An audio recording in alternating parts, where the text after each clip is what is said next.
Boy, did I ever step on the toes of some angry liberal yesterday. Holy moly. So after the show, I ended up putting together a video from one of our conversations about. If you were here yesterday morning, you may have heard me talking about this. A new poll shows that for the first time, a majority of Americans want a ban on Muslim immigration into the United States. This follows some of the most recent terrorist attacks around the world. And each time you have another one of these attacks, and they've been going on daily, it's really just the scope of them. Some are larger than others. Each time you have a really big one, that number goes even higher. So we had a 10-minute conversation about that on the course of the program yesterday, maybe from about 9:20 till about 9:40, with a few commercial breaks in between that give us about 10 minutes time in that actual window to talk about all of this. I put together the video, and then I wrote a short introduction for it, posted it at our newsradio1310.com Facebook page. Well, newsradio1310, the .com is our website.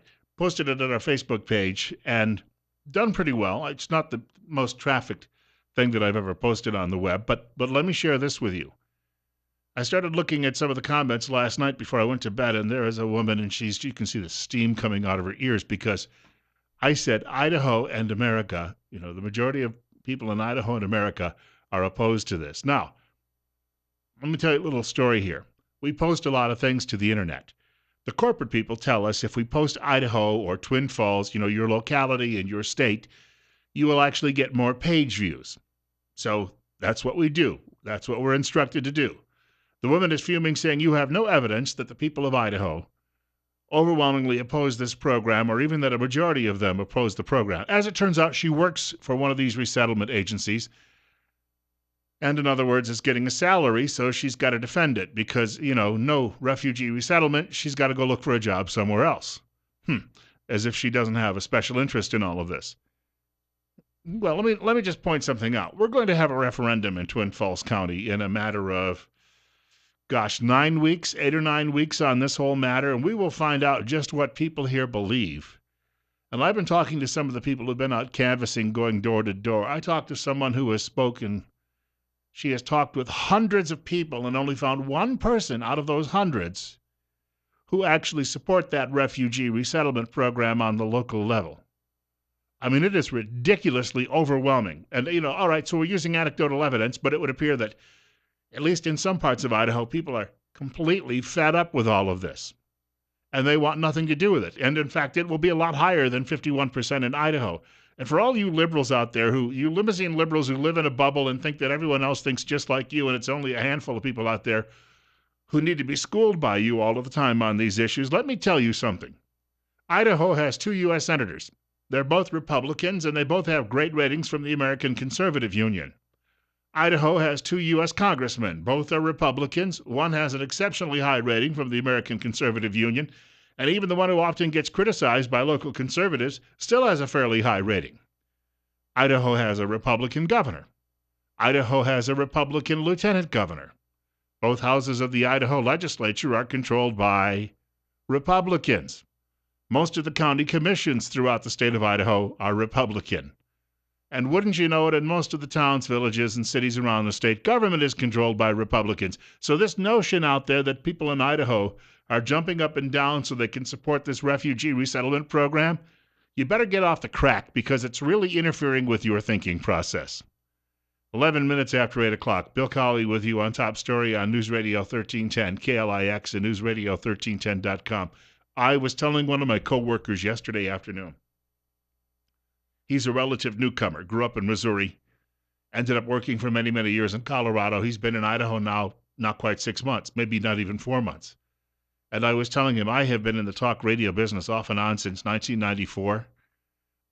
Other than maybe Obamacare when it first passed, I know of no other issue that has gotten the response from a listening audience that this refugee resettlement program has gotten. And most people here didn't really think about it or care about it for years, which tells you that, it was going on. It didn't bother them. And to sit here and say that they all of a sudden became racist bigots in a matter of 10, 11, 12 months is ridiculous. They didn't have a problem with it before because they didn't have a problem with people coming here. But now that we're seeing these stepped up attacks around the world and the threats being made against Western civilization, they have some legitimate concerns. And Lefty out there can understand that. Lefty, as I've repeated many times on this show, is the same person who will tell you after a school shooting that one death of one little child is one too many. But if a fellow and his wife walk into a party, a Christmas party in California, and they shoot dead 14 and leave 3 dozen injured, well, then that's an acceptable loss in Libby's land. Which just shows you how sick, twisted, and maladjusted these people happen to be. It's 39 right now. Bill Colley with you on Top Story on News Radio 1310, KLIX, and newsradio1310.com. If I could, very quickly, a couple of things I wanted to share with you this morning. We're trying to verify this, and so is the Daily Caller. The Daily Caller points out it could be somebody actually just having some fun, but it says, this is the headline from the Daily Caller, Trump has finally inspired me to leave Islam. That's a quote.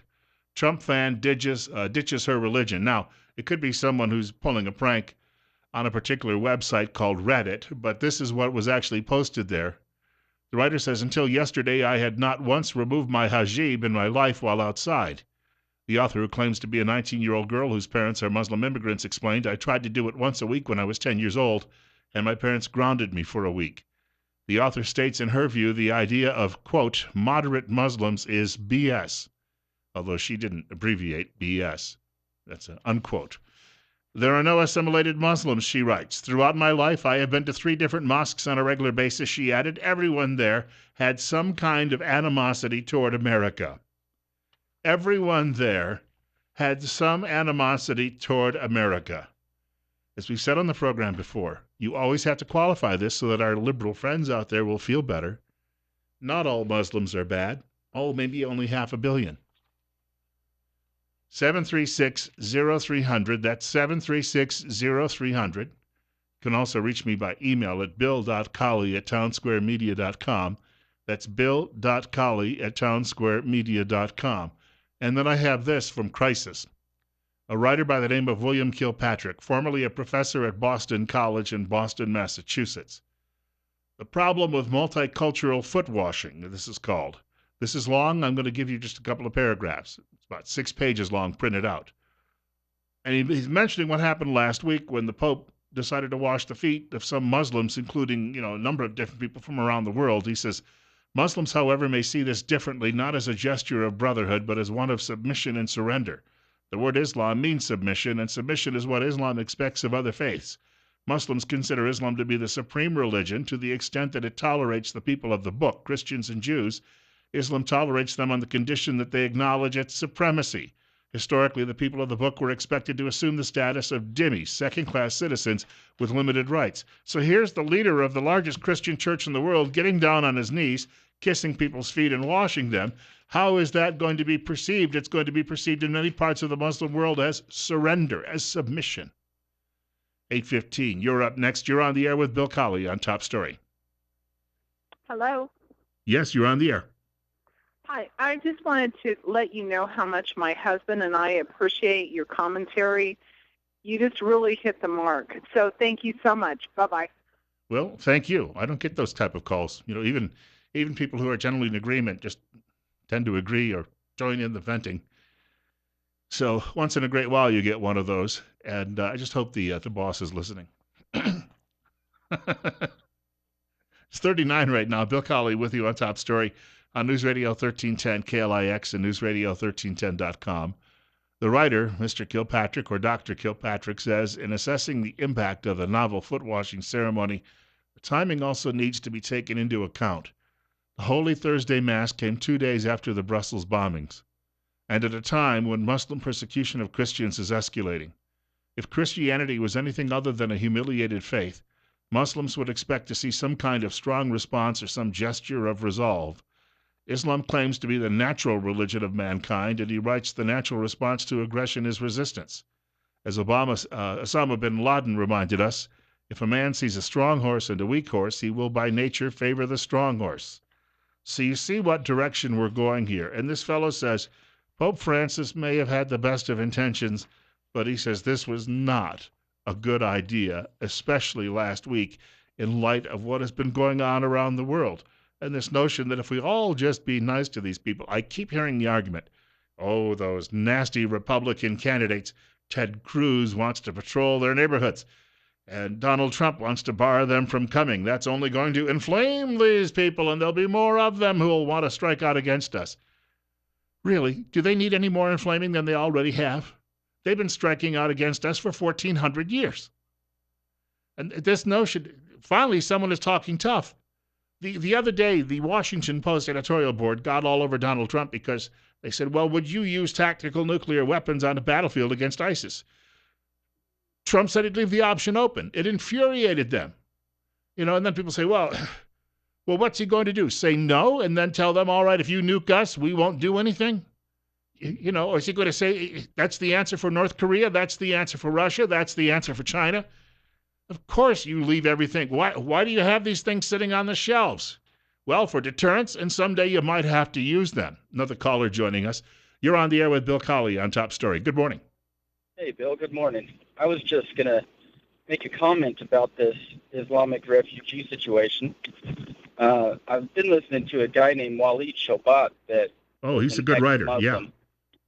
And he was talking about how all these wars that we've had in the Middle East and all the withdrawals and things that we've done, and also the influx of these refugees into all these European countries and our own, it's giving them a sign of weakness, and it gives them confidence. And the more we withdraw and the more we let them just kind of run over us, the more their confidence grows. And he said that's the opposite of what we need to do. We need to smash them as far as ISIS goes and stuff like that in order to weaken their confidence.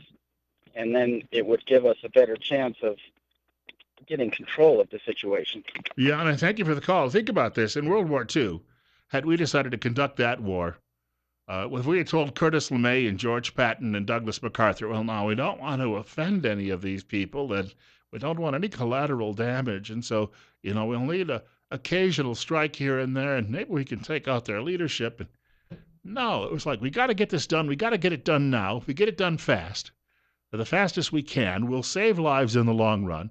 And you do that by simply going in there with overwhelming brute force and you smash things until the other guy says, I'm done, or screams, uncle.